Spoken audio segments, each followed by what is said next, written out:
Welcome to Screw the Commute, the entrepreneurial podcast dedicated to getting you out of the car and into the money. With your host, lifelong entrepreneur and multimillionaire, Tom Antion. Hey everybody, it's Tom here with episode 834 of Screw the Commute podcast. Today I'm going to talk about a demon. Wait a minute. Wait, my notes are wrong. Demonetization. Oh, that's different. Well, it's bad both ways, I guess. And you don't want that to happen if you want to make money from YouTube by getting part of the ad revenue when they play ads on your videos. So if you want that money, you got to listen to this episode. All right, hope you didn't miss episode 833. That was file transfer services. This is how we send big files to people, most of the time for free, using these services because you can't really email them. So check that out. Anytime you want to get to a back episode, you go to screwthecommute.com/ and then the episode number. That was 833, and today is 834. And hey, if you like our training, I've got over 400 training episodes like this. And if you want to go directly to them, you go to screwthecommute.com/training, and you can they're all listed of what they're about. And boy, you could get $1 million worth of free training by just going there. Okay, check out my mentor program if you want one-on-one training from me and my entire staff. Check it out at greatinternetmarketingtraining.com and pick up a copy of my automation ebook at screwthecommute.com/automate free, where it's all the tips and tricks I use to handle up to 150,000 customers and 150,000 subscribers and 65,000 customers without pulling my hair out. And I still have a lot of hair. All right. Well, let's get into it. Let's see. I love YouTube to drive traffic and to do affiliate marketing and to sell my own stuff. I don't have millions of views, but because of my product and affiliate mix, I've made millions of dollars from YouTube. Now, one thing I'm not that interested in is ad revenue. And why? Well, you can make a lot of money with ad revenue, and that's what we're talking about today. But I can make more selling my own stuff and my affiliate products. I have products up to $59,000 and $19,000 and anything from $27 and up, So I'm happy to sell my own stuff and affiliate stuff. But that doesn't mean I don't think it's a great way to make money, especially if you don't have your own product mix yet. Or you never want to have a product mix. Heck, their little kids are making millions of dollars just playing with toys. All right. So this is a very credible way to make money online. Just about any entertaining or educational video can make money from ad revenue. But let's hold our horses here for a second. And since I'm kind of a continuous learner, I wonder where did that saying "hold your horses" come from? So this is a sidebar educational thing. It comes from the horse and drawn carriage days and horseback riding, and it's now means the ropes and reins were held to slow the horses down and direct them. So the idiom "hold your horses" means someone you're telling somebody to slow down and think about what they're doing before they complete an action. Well, that's what I'm doing here. I don't want you to spend all kinds of time creating a channel and getting a bunch of views if you're not going to be monetized. If you're just doing it as a hobby or advocacy, well, of course I want you to make money with your hobbies. I've done lots of episodes on that. But if you're just doing it for fun or to advocate some position and you're not making money, well, I don't care. All right. But if you want to make money, which is why you're on this podcast, then you've got to, I don't want you putting a lot of effort into something that doesn't have a chance to make money because you're violating YouTube's rules. And if I talk about Google and YouTube, Google owns YouTube, so I use them synonymously. All right. So here's an example. If you decide to have a channel about turning semi-automatic weapons into machine guns, guess what? If you don't get kicked off completely off of YouTube, you absolutely won't be allowed to make money from ads.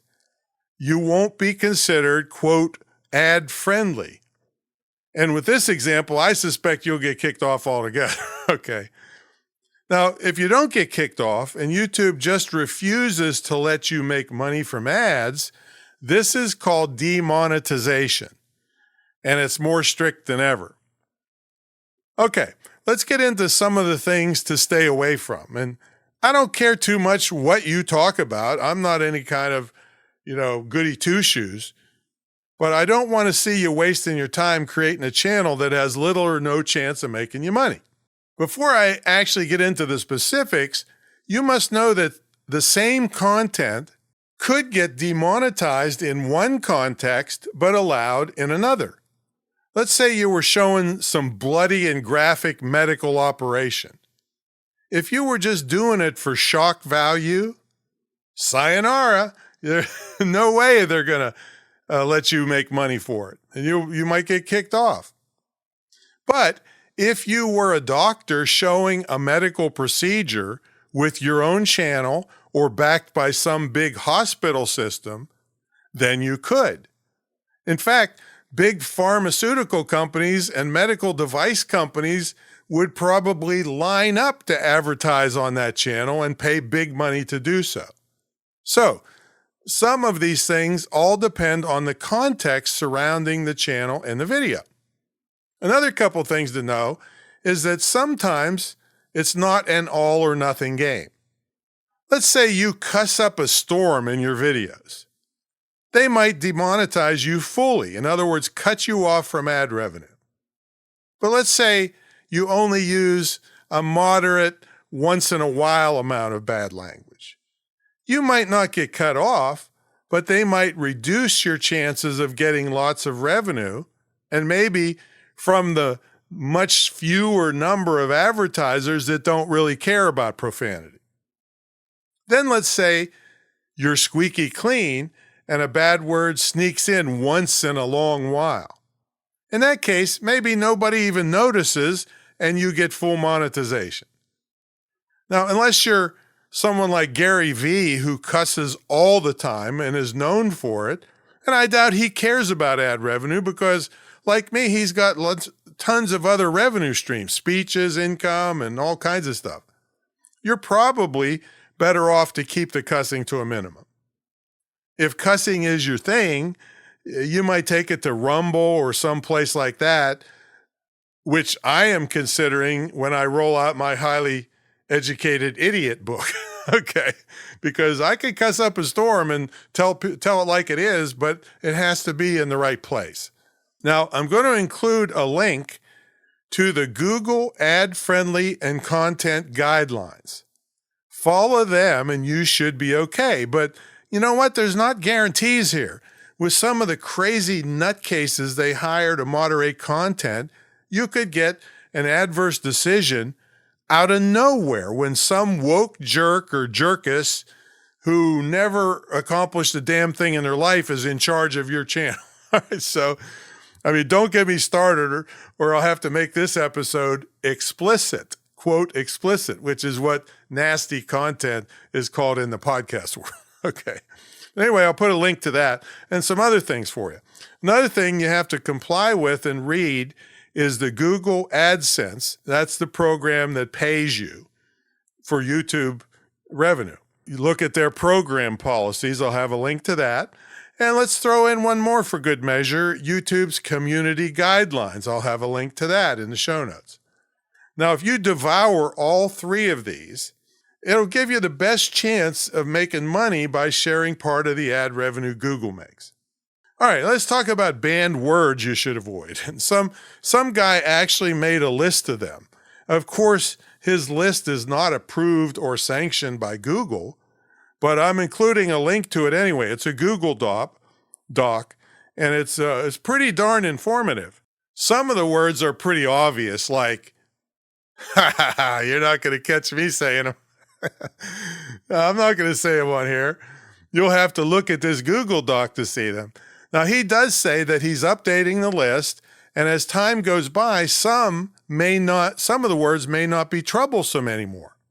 He makes the point that the title is the most important place to avoid the words, and the description and the tags, which are like keywords you put in when you upload a video, aren't as important.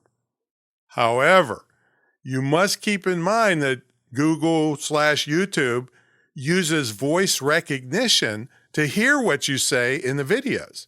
And I'm certain that that would carry some weight, especially if the words were used early in the video. Here's some other things. Violent and shocking content is usually no good, except maybe on news sites or self-defense channels. NSFW, or not suitable for work channels, like something highly sexualized or promoting illegal drug use would be just a few examples of that. There's loads more. Pranks that do illegal stuff or dangerous stuff that people would try to emulate, that they could get hurt doing it, would be frowned on.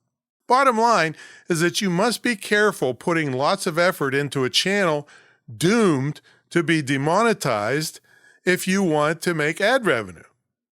Now, there are exceptions. YouTube has taken heat for some super celebrities who make YouTube tons of money and they only get slaps on the wrist. But for most of us, that doesn't apply. So keep your nose clean, make all the money you can off of YouTube. I'm all for it, even though I don't use that particular method. So if you want help with this and a million other things you need to be successful online, check out my mentor program, GreatInternetMarketingTraining.com. It's the longest running, most successful, most unique ever in the field of internet and digital marketing. And I have no problem saying that because nobody in all the years I've been challenging them would put their program up against mine line for line because they would be embarrassed for how much they charge and how little you get. That's not how I roll. That's why I'm still in business and no complaints, no lawsuits after all these years. Anyway, that's my story and I'm sticking to it. We'll catch you all in the next episode. See you on YouTube.